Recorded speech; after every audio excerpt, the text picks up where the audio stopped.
Kirgizija je v bistvu malo poslovenjeno ime za Kirgistan, morda ga kdo pozna bolj pod tem imenom, no, ampak nekako se v Sloveniji uporablja izraz Kirgizija in gre za državo, ki se nahaja v centralni Aziji.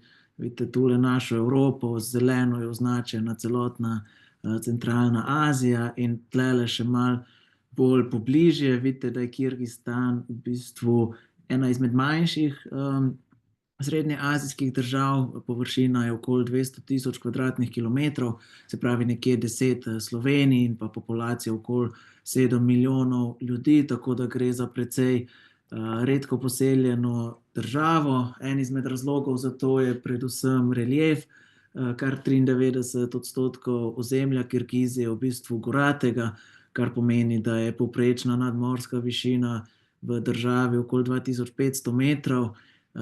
In dejansko se v bistvu ves čas gibamo na višjih nadmorskih višinah, no, ampak to v Kirgiziji ni takšen problem, ker se telo po nekaj dneh dobro aklimatizira.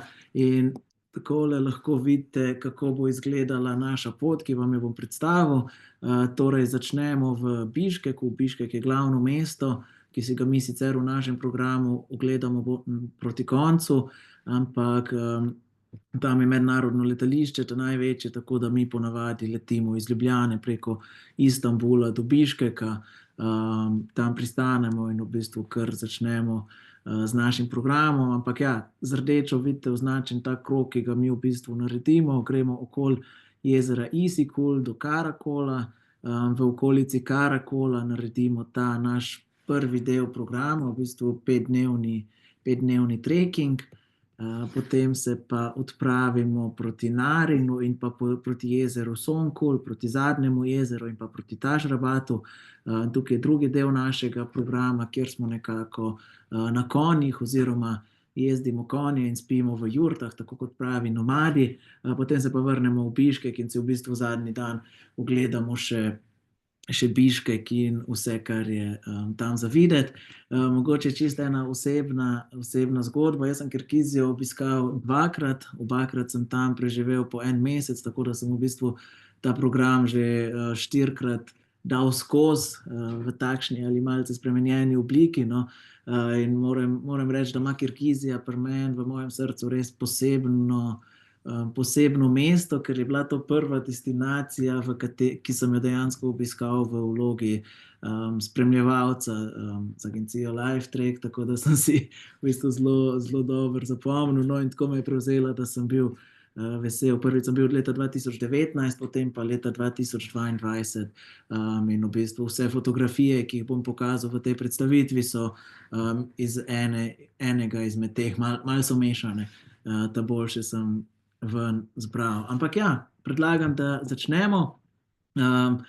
Takole nekako pristaneš, torej gre za bivšo socialistično državo, do leta 1991 so bili seveda pod vplivom Sovjetske zveze, in tam je dejansko še kar dosti opaziti vpliva nekako socializma, Sovjetske zveze, arhitektura je ta brutalistična, in pa takole, ko pogledate avte, no, si lahko mogoče hitro dobite občutek, da ste šli 30 let nazaj v času, in potovanje v Kirgizijo je res nekaj takšnega. No, ne bom zdaj rekel, da so zelo zaostali na vseh področjih, ampak pri enih stvareh so pa še precej v zadnjih, no, in to v bistvu naredi to izkušnjo še toliko bolj prvinsko, po mojem mnenju.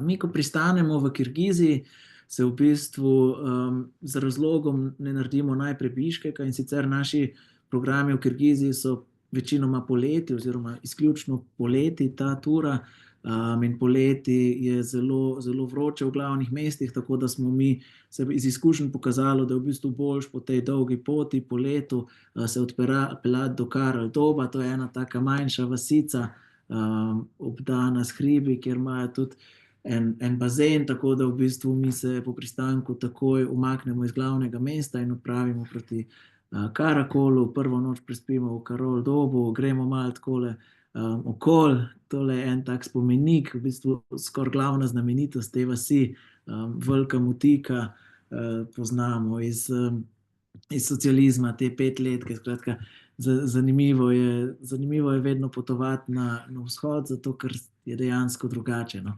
Ta drugi dan prispemo v Karakol, torej Karakol je precej za kirgiške razmere, bom rekel, turistično mesto, no, ker je v bistvu leži na vznožju tega gorovja Tien Shan, kamor se mi tudi podamo na trekking, in je v bistvu odlično izhodišče za te ture.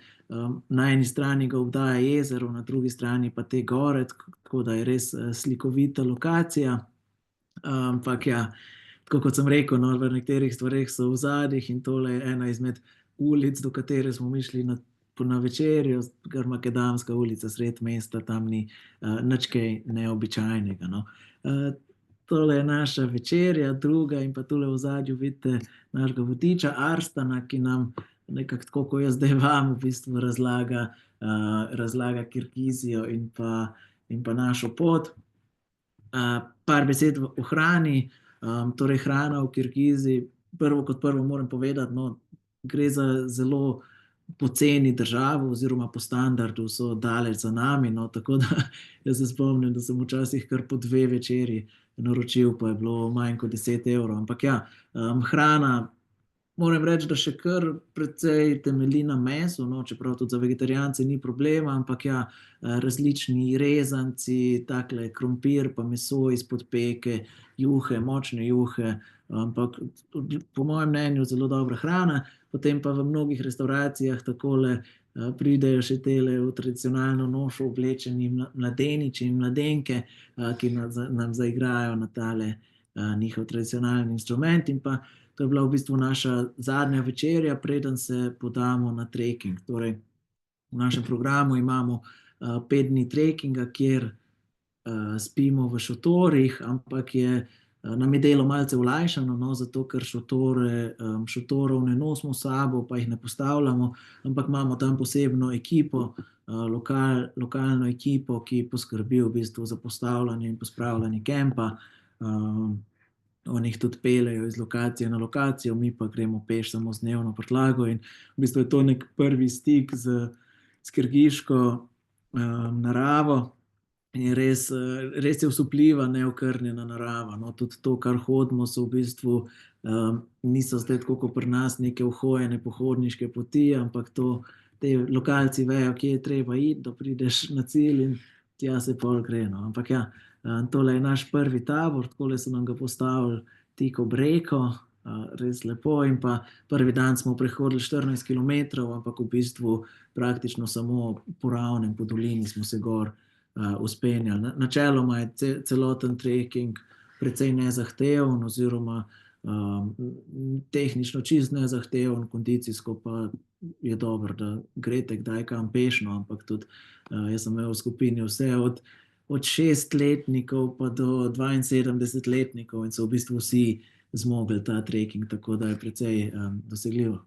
Drugi dan trekkinga je v bistvu naš nekako najtežji dan trekkinga, ker se povzpnemo na en prelaz na 3200 metrov skoraj, tako da pridobimo okoli 1000 višinskih metrov. In takole, poleti je v Kirgiziji v bolj nižinskih delih precej vroče, no, ker gre za povsem celinsko državo, ki v bistvu vsebuje točko, ki je najbolj oddaljena od vseh svetovnih morij in oceanov. Se pravi, nahajamo se na nekako najbolj celinski točki na svetu, tako da si lahko predstavljate, da je tudi podnebje povsem celinsko, mrzle zime, vroča poletja, in v poletjih je dobro iti takole malo v hribe, malo na višjo nadmorsko višino, kjer so temperature bolj znosne.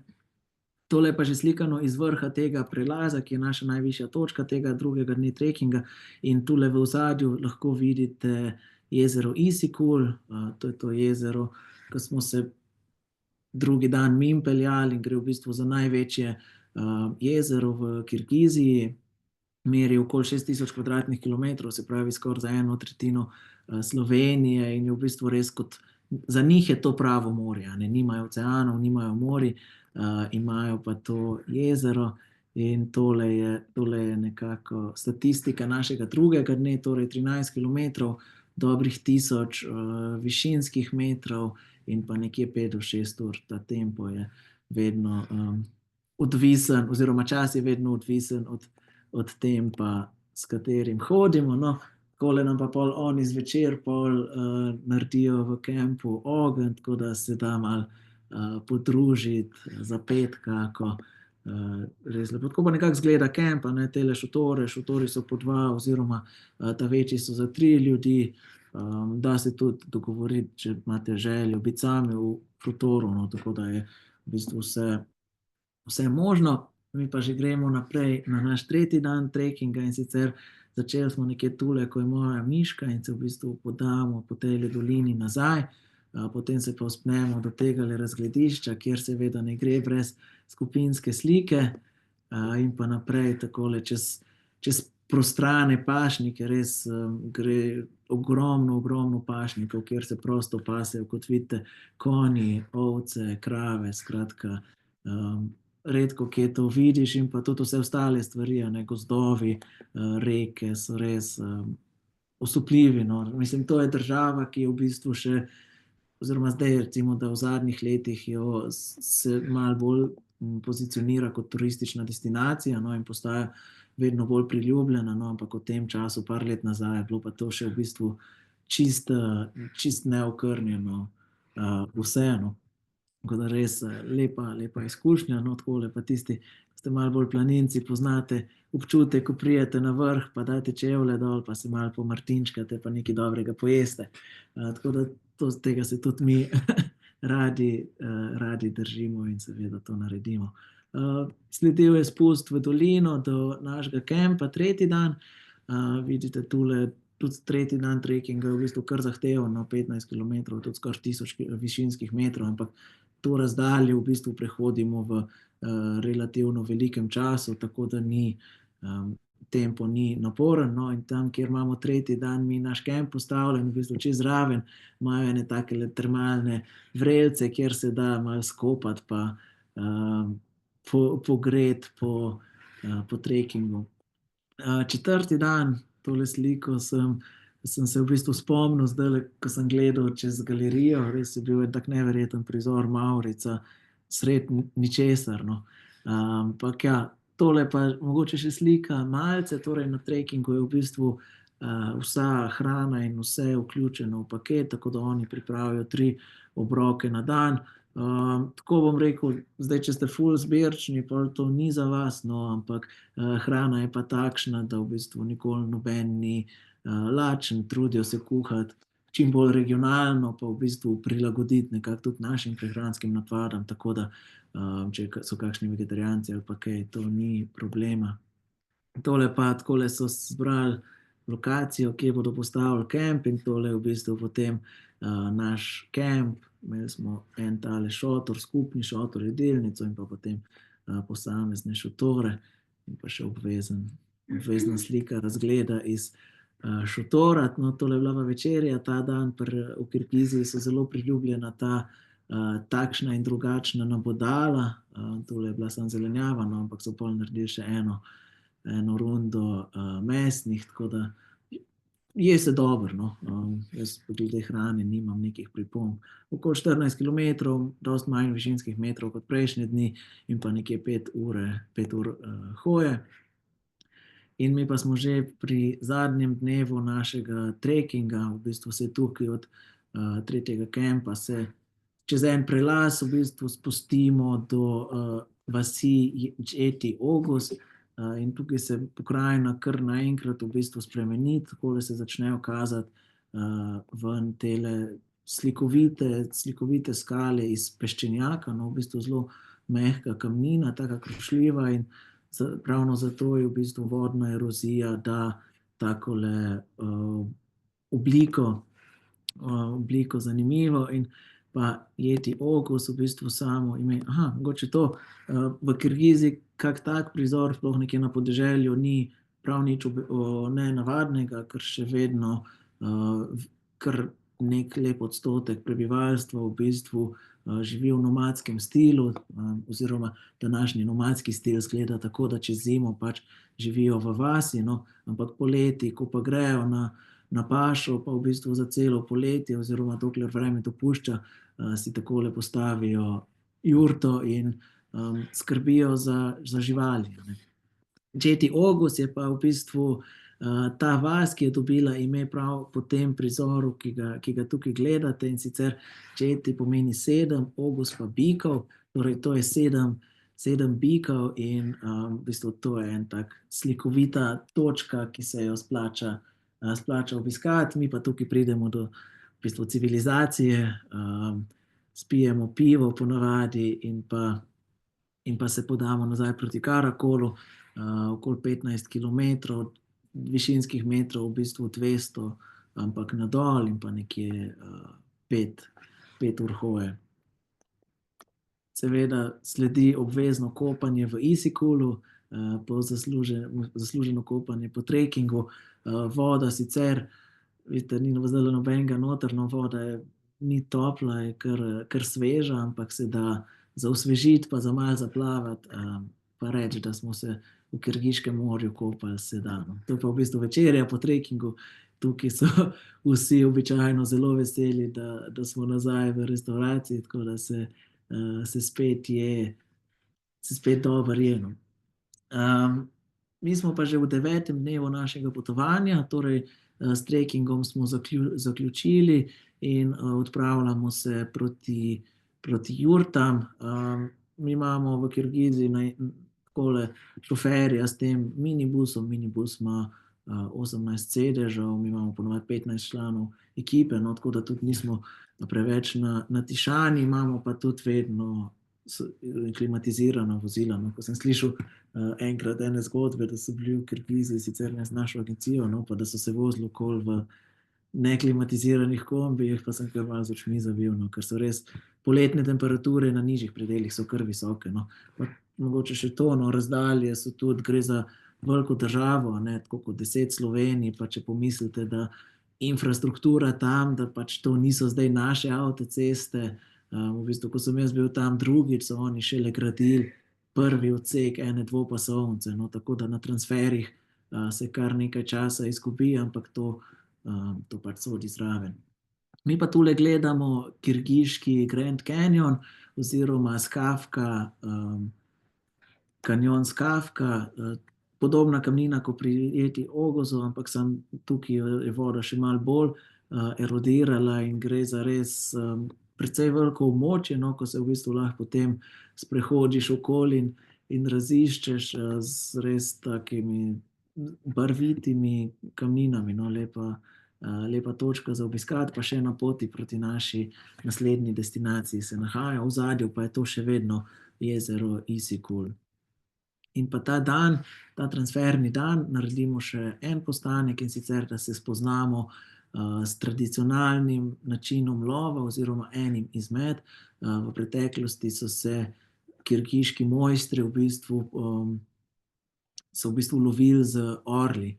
In tale gospod in njegova sinova nekako ohranjajo tradicijo tega lova, danes sicer samo še za turiste, ampak pokažejo dejansko, kako so lovili, pa tale 2 afganistanska hrta.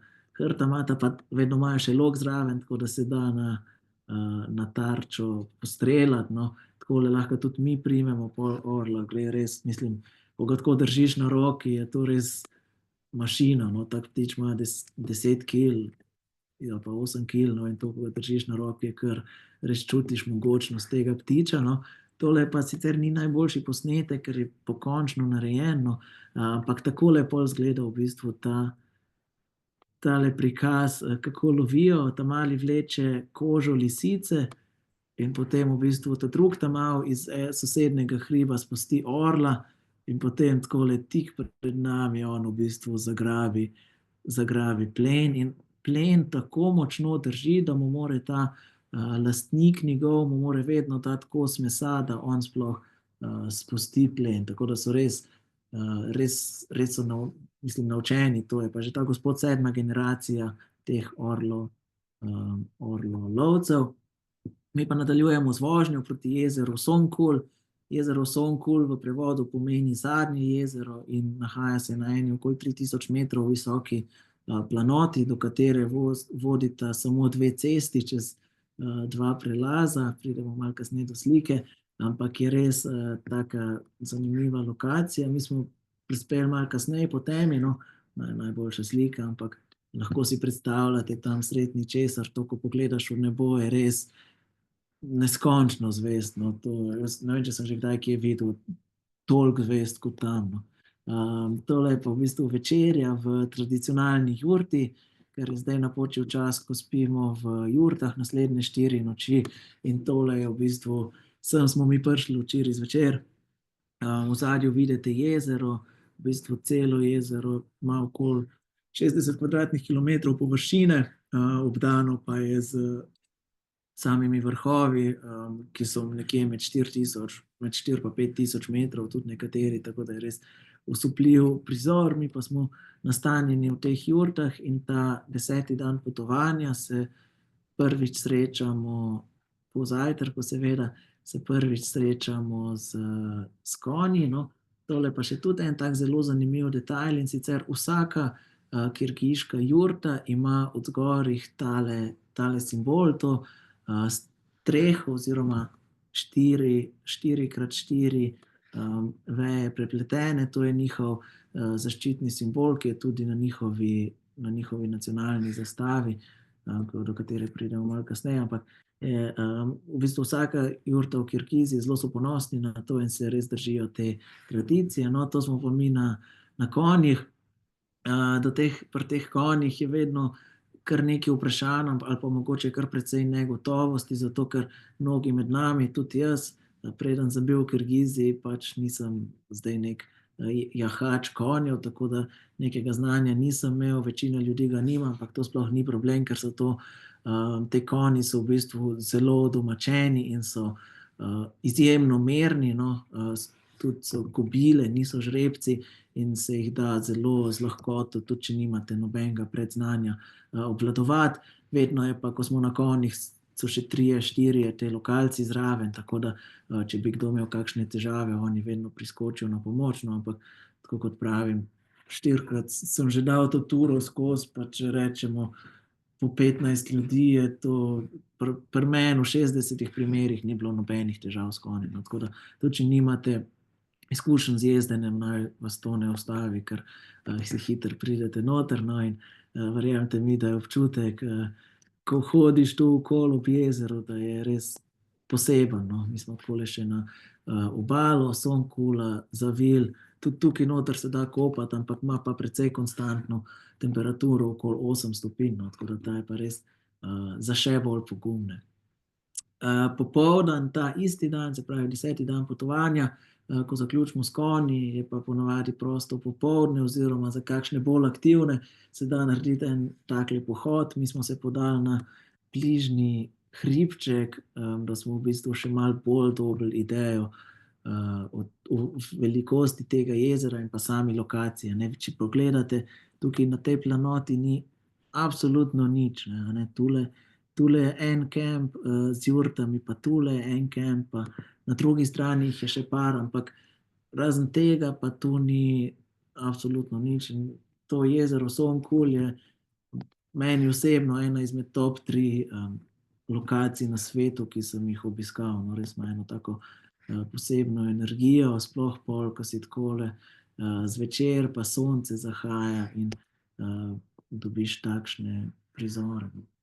Mogoče še v spanju v jurtah, lahko, če pogledate, verjetno je kdo opazil, vsaka jurta ima dimnik in vsaka jurta ima noter eno tako malo pečko, enega takega malega gašperčka, ki ga oni v bistvu vsak večer zakurijo, ker se, lahko si predstavljate, tudi če je poletje na 3000 metrih, nočna temperatura lahko pade tudi do 0, no, ampak noter so prave postelje, se pravi posteljni okvir, vzmetnica, odeje, skratka vse, da nas ne zebe, plus zagrejejo ga. Tako da to ni noben problem. 11. dan potovanja mi zapustimo Songkul čez tale prelaz z 32 serpentinami in se odpravimo proti Taš Rabatu. Tole sem našel vmes ene par slik, tam je res tako divji vzhod, bom rekel, to je vse dovoljeno. Tole je verjetno ena pastirska družina, ki se vrača ali pa odpravlja na pašo, tule imajo stvari za jurto, pes na avtu, tako le malo ven gleda, ampak vse so označili za dolžino, tako da ni problema. In pa tudi mesta in trgovine so precej take stare, no, ampak zanimivo za videti. Je pa polet tam ogromno lubenic, tako da lubenice so v bistvu povsod jih takole kar v kombijih prodajajo, pa take res, mislim, ta prave dobre lubenice. Mi smo pa že praktično čist pred Taš-Rabatom, kjer bomo prespali. Včasih transferi trajajo dlje, tudi zaradi takšnih stvari. Skratka, ogromno je neke živine, ki jih po teh manjših cestah pastirji ženejo na pašo, in temu se sploh ne da izogniti, no, ampak se da preživeti. No. Nam se je pa potem vreme malo pokvarilo, no, ampak je v bistvu od teh par kapelj dežja, sta odtehtali tile dve dvojni mavrici. Aha, no, tole še fotografija notranjosti jurte. Čisto odvisno od velikosti jurte. V nekaterih spi tudi po 5 ljudi, no, ampak večinoma so pa po 2, 3 ali 4. No, imajo pa res različne velikosti, tako da tu ni pravila. 12. dan našega potovanja se odpravimo na en kar velik izziv, bom rekel, in sicer nas čaka dolga ježa na prelaz Panda.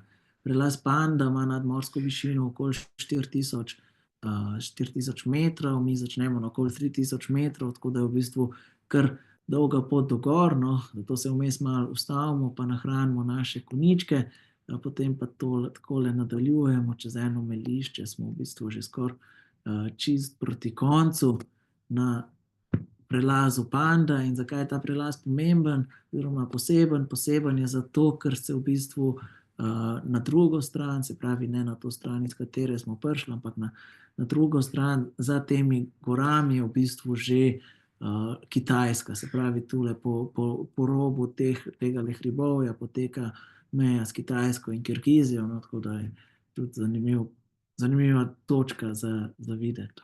Tole je Panda prelaz, tam, ko je bila pa tale slika narejena, no, sedaj pa potem v bistvu še gor na en hribček, tako da je najvišja nadmorska višina, ki jo osvojimo na tem potovanju, 4120 metrov nad morjem, kar je pa že precej zavidljiva nadmorska višina za marsikoga. No.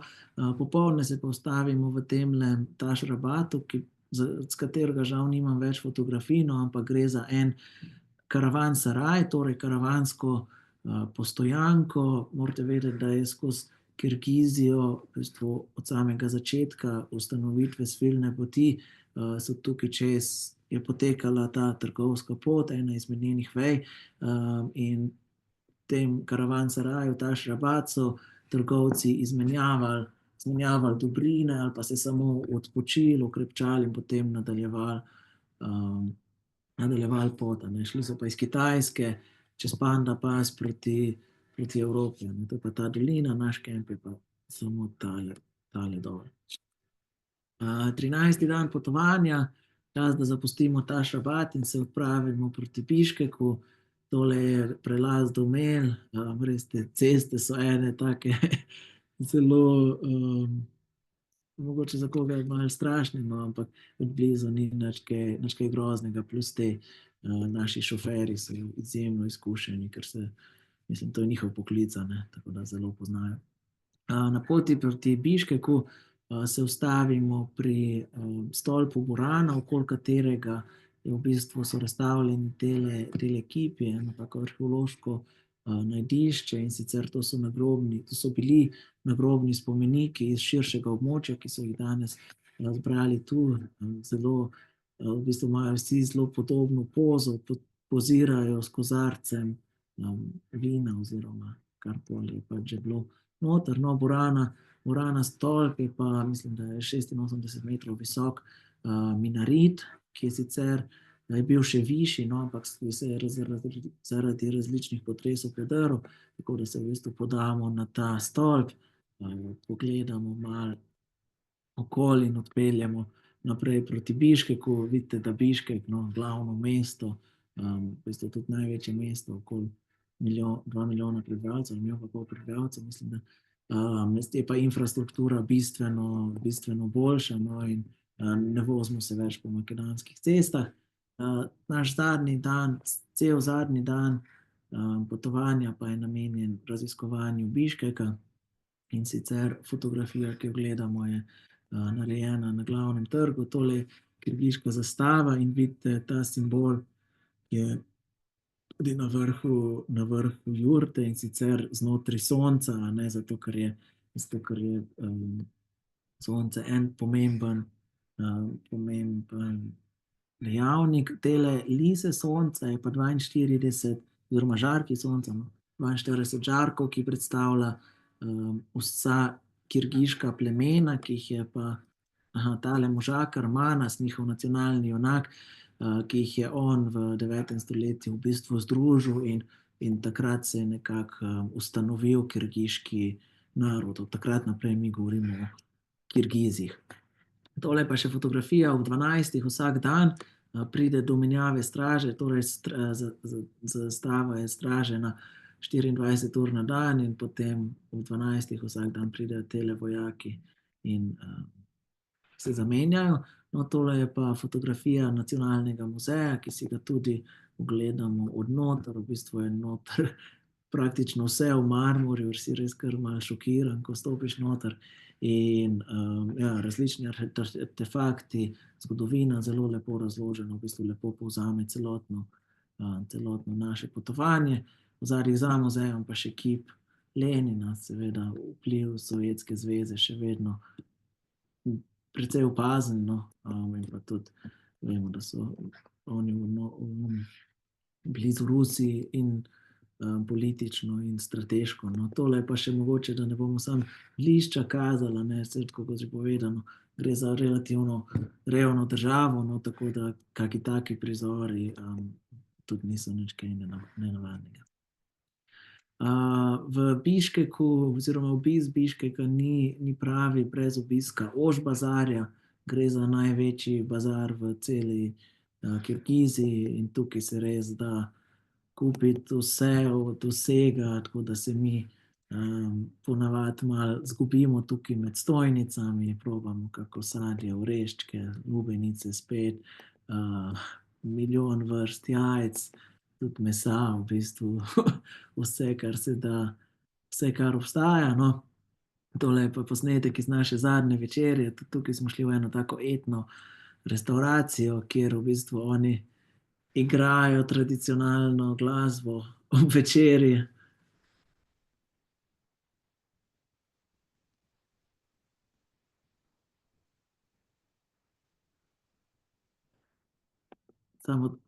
Samo otroci plesajo. No, to pa še nekaj hrane, v bistvu noben obrok ne gre brez takele solate, paradižnik, kumare, čebula, ali pa sem paradižnik, čebula.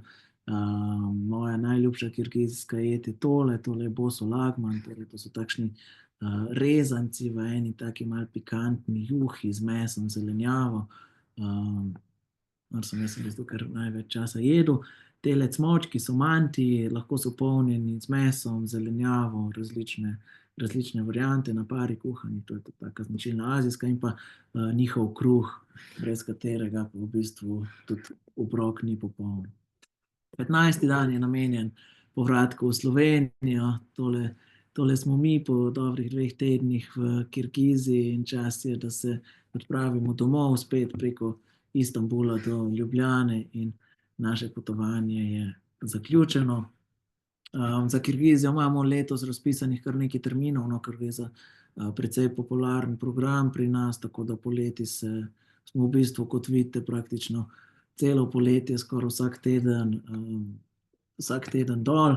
Je pa potovanje tudi zelo priljubljeno, no, in pa zelo primerno za družine, zato ker v bistvu trekingi niso zahtevni in pa nekako termin ustreza poletnim šolskim počitnicam. Kot verjetno že veste, več informacij o naših programih in pa sami Kirgiziji na naši spletni strani. Če bi se kdo kar odločil, lahko pošlje svoje povpraševanje na info@lifetrek.si, kjer vam bomo priskrbeli vse ostale podrobnosti, in pa še @lifetrek.si za naše družbena omrežja, Facebook in pa Instagram, kjer dobite informacije o vseh ponudbah in pa programih. Tako da to je to iz moje strani. No. Jaz bi dal besedo še vam, če mogoče še koga kaj zanima, da bi vprašal.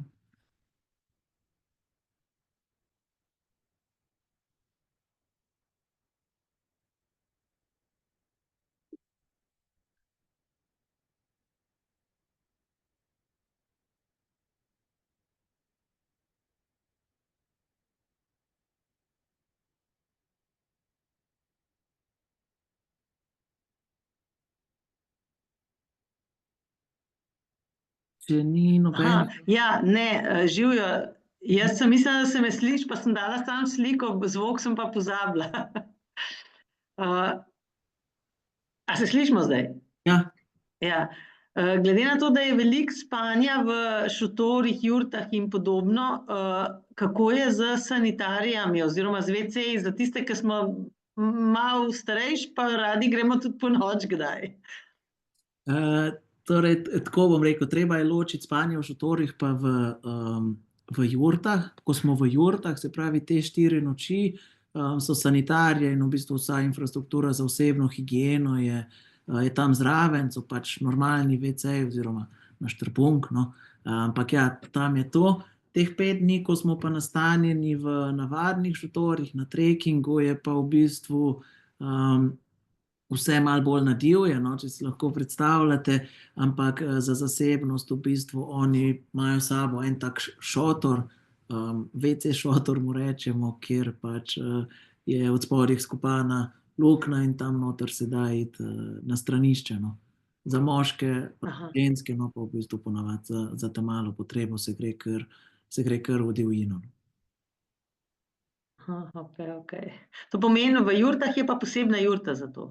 V jurtah pa ni prav jurta, ampak pa imajo tako kabino za WC. Okay. Hvala, zanimivo, hvala.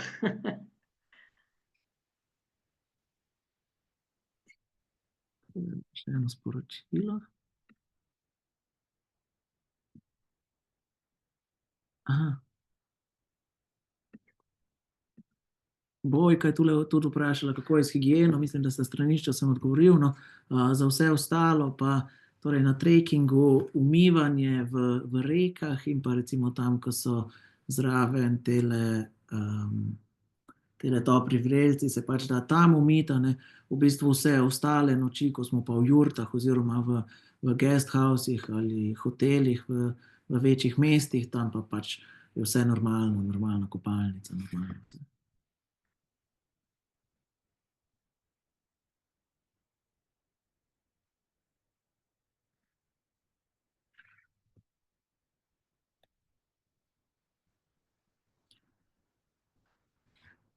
Ja, nič, če je to, bi se vam jaz zahvalil. Aha, še eno vprašanje mogoče.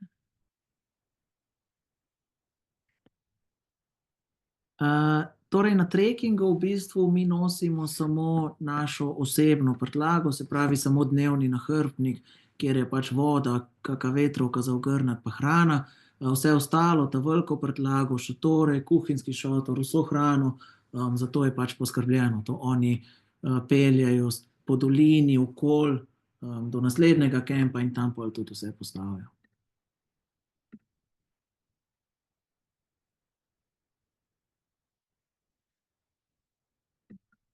Hvala za udeležbo vsem. Nekateri